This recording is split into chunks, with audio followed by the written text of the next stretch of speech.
Okay, off-grid system versus traditional power company, and which is right for you. First of all, I decided to do this video today because I had a loyal subscriber ask me a couple questions who also happens to be my grandfather. So thanks, Paul, for these questions. And he asked, what are the most consecutive days that we've run on 100% solar? And how long does it take to recover the cost of our solar panels, equipment, things like that. So I'm going to answer those, and then also for anyone else watching, normally for me, if I ask a question and get the answer, it generates like 5 additional questions. So something that I think people will be wondering is, should you go with traditional power company or an off-grid system? The pros and cons, how much it takes or how much it costs us to start off and how it's gone over the past year. And then how to figure out how long it'll take to recover your cost, or for your system, when will it pay for itself. What I will try to do that I haven't done in the other videos is, in case you just want to jump to a certain point in the video, I'll try to leave that in the comments when I start that specific section of the video. So if you want to just jump right there, you can. But without further ado, we'll jump right into it. So what are the most consecutive days that we've gone on 100% solar in our batteries? It's 16 consecutive days so far that we've done. That was pretty cool. And when I say that, that's like anything. So sometimes we'll just use the backup generator to top off a little bit before we go to bed, or if there's been a real cloudy day or something. We've, knock on wood, we've been off grid for over a year now. I think around 14 months. And we've never once woken up or killed our battery system. We've always had plenty of battery and never once run out of power and had to troubleshoot that in the middle of the night or anything. So knock on wood, we'll keep that up. The other question he had was, how long will it take for us to recover the cost of the solar panels, the batteries, and then all the equipment it took to connect all that up and everything? Well, for us specifically, when we moved out here to this raw property, we got an estimate from the power company, and they wanted $54,000 to hook up a 100 amp RV style electrical hookup, and that was crazy to us. So our specific system, we're able to supply about the same amount. I think we're just shy of 100 amps that we could supply continuous, but we can supply over 150 amps for surge. So that's pretty cool. But yeah, and also had we gone that route and went with the power company hookup, some people that we know in this area that have requested that and gone through that process, it's taken anywhere between 7 to 9 months to actually get the power turned on. And that is from the time they submit the request and say, hey, we want power, to the time that they actually have usable power on their property, 7 to 9 months. So that would have been crazy for us because we wanted to move out here immediately and stop paying rent or looking for a place. So we would have had to, however long it took to get the power turned on, we would have had to do 100% generator usage for that entire time, which is a lot of fuel and then also just a lot of noise. And anyone that's run a backup generator or anything knows they are not quiet and not very relaxing. So it just made sense for us to do that. So that answers his 2 questions in a nutshell, but we'll kind of break that down even further and why it was the right choice for us, and give a little more information on that. So should you go with a traditional power company or an off-grid system? That has so many different factors to it, but we'll try to just cover some of them. So one, starting off, is the home already hooked up to traditional power, and is there a home there? If the answer is yes, there's already a home there, or it's already hooked up to traditional power, honestly, it's going to be way cheaper to keep that and just continue to pay an electric bill, and you'll see why coming up. But no, either there is no home there, or 2, it's not hooked up to traditional power. And by that I mean, like, the lines are already run and all, not have you had the power turned on, but could you just go to the power company that day and say, hey, turn it on? That would be a yes. No would be they are going to have to either trench in lines or run power to your location, set a meter, and that kind of thing. So if no, there is no power supplied, then what I would recommend is getting a quote from the power company to how much it will be, and then you can do the math to determine whether or not it would be the right decision for you. It might cost far less. So for us, like I said, it's $54,000, but that's because when we moved out here, where we were planning on living and where we did start off living on our property when we first moved out here, we were about 1,500 feet from where they would have had to bring power in. So that's why it was such a large expense for us to get power there. Plus we told them we didn't plan on building a permanent home, so there was no credit for that. If you're going to have a home built, or you'll be building it or something like that, what you can do is submit your pre-approved plans and your actual building / construction permit to have that home built to the power company, and they'll do some magical math, and then they'll deduct like something with the square footage and everything. They'll subtract that from that initial estimate. So say that 54,000 they quoted us, we said, hey, we're gonna have a 2,000 square foot home built. They would have figured up how much they wanted to give us as a credit, and then they would have taken that off of the 54, and then whatever was left we would have had to pay, which generally is pretty substantial. But that's also because they plan on making it back from you over the course of the life of the house and everything. So that's why. But if you think you're going to trick the power company and tell them, yes, I am having a home built, and they're just going to credit you, more often than not, they require you to submit not only your blueprints for your home so they can calculate square footage, but also an approved building permit from the county saying like you're going forward with this. So that's typically how that goes. So sadly, like you probably won't be able to fool them into you building a home and then just keeping the temporary electrical setup and discount. Let's see what else we have here. If your home is already hooked up to the grid or whatever house you're buying, that upfront cost has already been built into that house. So that's why the math that we'll do in a minute will show you when you would actually make that system cost back up if you decided to not use the power company and go to an off-grid system. But just know if there's going to be no installation cost, it's going to take a lot longer to recoup your system cost because you're starting off even. So some of the pros and cons. So some of the pros that we saw about going with an off-grid system, you're never really worrying about a power outage. You can always have a power outage if you let your system die. Again, like I said, knock on wood, we've never had that happen. But if the grid goes down for whatever reason, a storm or I don't know, any situation where the grid loses power, you're not at the mercy to that. That's kind of cool. You just always maintain your own power, and since you know how your system operates, it's actually really easy to just keep it operational. So there's been several times actually where we've left our property not knowing that there was a power outage in the area until we leave, and then lights are out, stores are closed and things like that, and we're like, oh man, we didn't even realize that the power was out. So super cool for us. One of the biggest benefits that I see is it just feels good to be self-reliant and we don't pay a power bill every month now.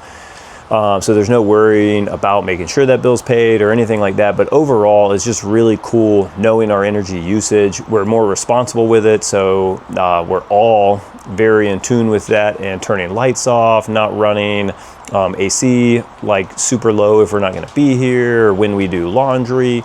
Not because we are ever really worried about the power necessarily anymore.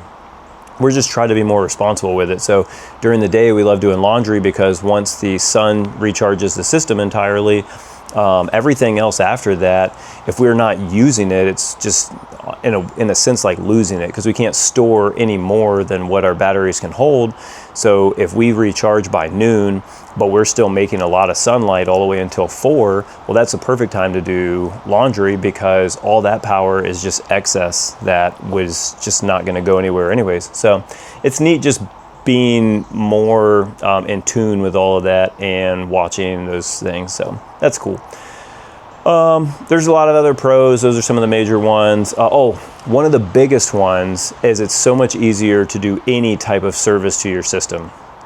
So if this was a hybrid system, meaning we had grid power plus we had off-grid battery backup, or if we were connected to the grid at all, there's a lot more that goes into it. It makes it a lot more complicated. And service-wise, I can't just remove the meter myself. I would have to call the power company and have them remove the meter if I wanted to like change out my fuse panel or anything like that.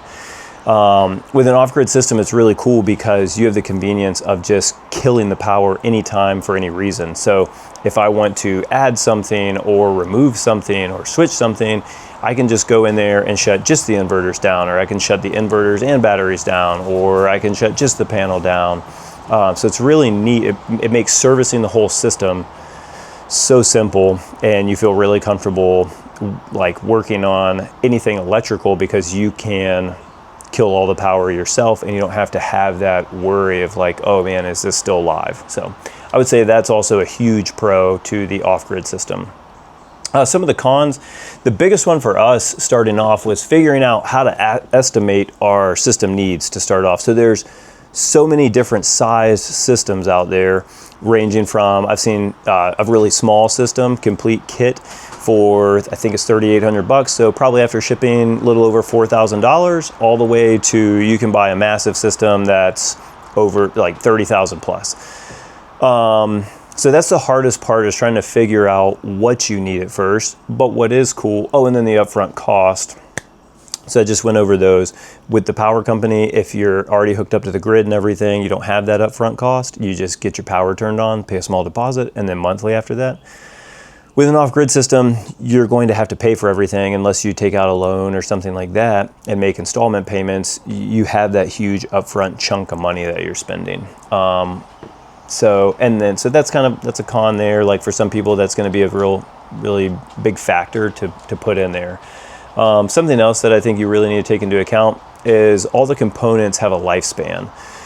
So it's pretty long, but that is something that I would say to take. In reality, I think that needs to be acknowledged, and it's not just like, oh, I bought this system and it'll be good forever. I never have to worry about an inverter like dying or a battery being bad or something like that. Now, with that being said, and addressing that, almost everything has a warranty period. And then if you go with reputable manufacturers and reputable companies selling it, it has typically a really good warranty and customer service that goes along with it. So for instance, most lithium-ion batteries these days are guaranteed for 10 years. And then at the 10-year mark, they're not supposed to just like die. They're still supposed to have 80% of their capacity remaining. So just for simple math, let's say your system that you start off with is 10,000 watts. Then at the 10-year mark, you should still have 8,000 watts capacity in your system, which is pretty cool. And then in that time, you can upgrade and add to it and things like that. Solar panels are a similar way, but a lot of those even have a longer lifespan.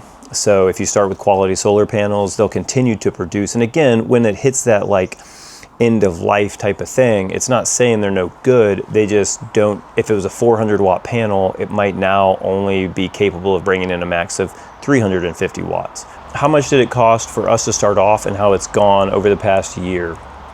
Well, when we were going to move out here, again, we had no idea how to, I shouldn't say no idea. It was very difficult to size our system because we were going from a traditional home, and I could look at our electric bill for that, to a completely alternative housing situation where we lived in our cargo trailer conversion at first, and then into a tiny home, and now both of those. We also had a camper in the mix for a few months. So there were several different things, and I really didn't know what it would require daily to power all of those. So the best advice I can give you, and what I did, was I purchased a system that I can expand in the future, so that way if whatever I bought was too small, I could always add to it, whether that be additional inverters, additional batteries, and additional solar panels. I have the ability to upgrade that as time goes on, and as our power needs may increase. So start off with what you can afford, and then if you see that you are needing to increase that in the future, you can. And then if you start off with something that's larger than required for what you need, I mean, the downside is you spent a little more money than may have been necessary. But what's cool is you have the peace of mind that you probably won't run out of power. So that's really cool. But either way, you're pretty much set as long as you do that. With us, we didn't have a place to start off with solar panels, so we bought a kit that was a 10,000 watt inverters, two Victron 5,000 watt inverters, so we could also do split phase power. and then SOK battery rack that has 25,600 watts of capacity, and then all the little components that go along with it to make it operational, but no solar charge controller and no solar panels to begin with, because where we were moving, we had not cleared any space yet. We had no idea how many panels would be required, where we would put them, or anything like that. So we just went batteries at first. That was $14,312.50. And the way that went for us is it was great. We had plenty of battery power to power we were using at the time, but also the weather was very mild. It was very nice. So we just didn't have a large power demand. What we were seeing was we would run a generator daily to just recharge whatever we used from the battery bank. And so what we saw was that was around $5 to $7 a day. So about $180 a month to begin with. And that was for the first month. Then we ended up moving on the property to a different location. If you've seen any of the other videos or something, you might know about that. But we decided to move from that location to another one to just make life a little easier to start off. So when we did that, we ended up buying a camper, and we lived in that. That was early May of 2024. That camper used a lot more power than we were using. And then on top of that, the temperature was rising. It was May. We were starting to go into the summer months. So we saw power consumption go up, which meant more fuel. So at that point, we were running the generator and using about $10 to $12 a day. So for an average of about $450-ish a month in the summertime. So obviously that could add up quick, and that's why we decided to go ahead and purchase solar panels. We had also had the area now to be able to put those panels up. So what we did, we bought 20 400-watt solar panels and a Victron 450/100 amp MPPT 48-volt charge controller. That ran $6,084.28. So when we received that, we started off by setting up 10 of those panels just to see how they were going to do and how they would perform in that area and all that kind of stuff. Basically what happened when we did that was it was enough to cover all of our energy usage through the day. But because we only had about 4,000 watts of panels set up, it wouldn't really charge back what we used overnight. So what we were seeing was if we woke up and we were at 56% remaining battery, then at the end of the day with running our AC and lights and cooking and all that kind of stuff, that by the end of the day we'd still be roughly around that 50% mark. Maybe we would have increased by 10-ish%, maybe we would have gone down by a little bit depending on the day, but we would stick right around there. So then in the evening we would run the generator for a couple hours to just supplement that. And we did that for several months, and when we were running about 1 to 2 hours a day, and we noticed that fuel consumption would be about $225 a month on average, while we just had that single string set up. So finally, in November, we had completed enough other projects to where we could get back to installing some more solar. And what we did was we reconfigured the solar panels to where we had two 8-panel strings for a combined total of 6,400 watts of solar, and that's what we're currently running right now. Ever since we did that, we've averaged about $30 to $45 a month in fuel consumption, and like I said, so that was November.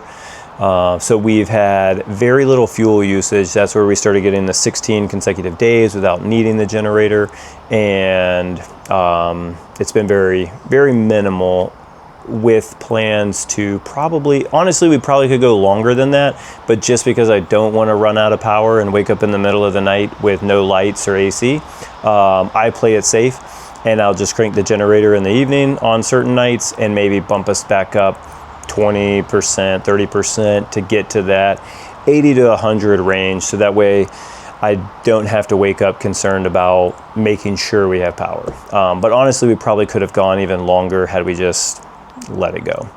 How to figure out how long it'll take to recover your cost or when your system will pay for itself. All right, so first you're going to want to figure out whatever system or potential system you want to buy. If you want to run these calculations for multiple systems, I think that's a great idea, but you're going to start by getting a total for something. So find whatever you have in mind, take that number, write it down. Next, you're gonna wanna Google the average monthly electric bill for your area. So Google says the average electric bill in the Southeast is $205 a month for this area. You're gonna take those two numbers and then divide your total system cost by the average electric bill for the month in your area. That number is going to be the total number of months it would take you to break even for that system. You can go even deeper than that and divide that number by 12 if you want to see it in years, how long that'll take. So let's look at an example. For me, I told you earlier that we bought our system in two different parts. We started off with just batteries and inverters and stuff like that, then added solar panels later. So I'm going to give you total system costs.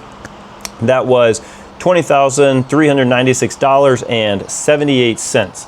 So I take that number, I divide it by 205, which is the monthly average around here, which gives me 99.49 months, or about 8 years, 3.5 months for me to break even. Now again, that would be if the power company wasn't gonna charge me anything to hook up power around here. So again, just going back a little bit, if you were purchasing land that already had power on it or a home or whatever, and all you had to do was just get it turned on and start paying monthly, that is how long, if you decided not to do that and go off grid, that's how long it would take to essentially break even with your system. What you need to take into consideration though, if you're buying raw land or trying to do anything like we're doing, is there is a hookup fee. The power company and an electrician is going to charge you something to come out and set a temporary box and things like that to have the power turned on. So what you're gonna wanna do now, if that's the case, that's the route you have to go, is get in touch with the power company and get that estimate, all right, for how much it's going to cost approximately to get power at your service location, all right? Take that number and subtract that number from your total system cost. If it's a negative number, then you're already in the green. You're already saving money because it would cost more money to go with the power company than it would cost you to buy an off-grid system and start living life. If it's a positive number, then you take that number and divide it by the average monthly electric bill. That'll give you how many months it'll take to break even. You can divide that number by 12, and that'll tell you how many years it'll take to break even. So again, we'll do a little example. Okay, so for me, my total system cost was $20,300-ish, and the power company was gonna charge me $54,000 to get power.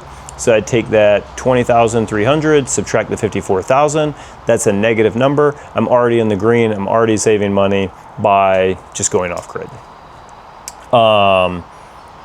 Let's just reverse that a little bit and everything, and we'll do some math here together. And let's say that for whatever reason, the system I was looking at was the same one, $20,300, and the power company was gonna charge me $10,000. So I would take 20,300 minus 10,000, and that would leave me $10,300 left. So that's the number I would take and then divide by the average monthly electric bill for my area, which would be $205. And that is now 50.25 months essentially that it would take. So what is that, roughly 4 years, 2.25 months that it would take to break even on that system. And again, this is all rough math because that's assuming there's not going to be any type of rate increases, or you're not dealing, this is just all averages and just trying to give you a basic idea so you can understand whether or not it would kind of be beneficial to using the grid power or going with an off-grid system. So that's what I have for that. Again, a quick recap of everything, and to just sum it all up into a little bit is we're totally happy and thankful that we went with an off-grid system. The knowledge that comes from it, the confidence and everything, and just overall being cool, like the cool factor when we talk to people and they find out that we live entirely off-grid and that we supply all of our own power but still have all of the same modern conveniences that somebody does in a traditional house. We have a really nice washer dryer, AC, run 2 fridges, like we do all this stuff, have hot water. We live very comfortably, but we're not paying a monthly electric bill to somebody. So we find that really cool. If you have any other questions, comments, concerns, if I mess something up, I'm definitely human. That happens all the time. So if you find some type of error in the video or my calculations, or I wasn't thinking through something correctly, please feel free to drop it in the comments. Maybe be kind about it. But you could just point it out to me. I'm happy to go back and fix it or do another video if this generates even more questions for you and you have specific concerns or something like that. Definitely feel free to reach out. We enjoy helping people, and we think sharing the knowledge is one of the most important things. So thanks for watching, especially if you made it this far. Please like, subscribe, turn on the notifications, all that cool stuff, and we can't wait to do more videos on it.